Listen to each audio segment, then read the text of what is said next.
Mit opmuntring til dig i dag er: stol på Herren, fordi din undsætning kommer på overnaturlig måde. Så jeg har i den sidste stykke tid mediteret en del over ordsprogene 3, 5, 6, hvor der står: stol på Herren af hele dit hjerte, og støt dig ikke til din egen indsigt. Have ham i tankerne på alle dine veje, så vil han jævne dine stier.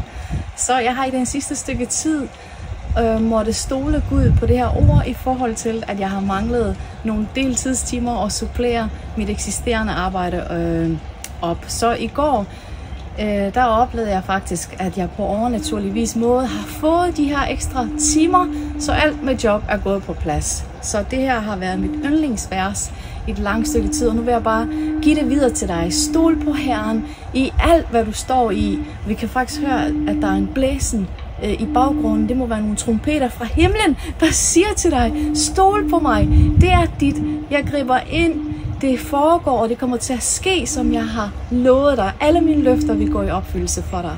I Jesu navn, vi har været inde i den åndelige verden. Den her profetiske opmuntring er din. Be blessed. Amen.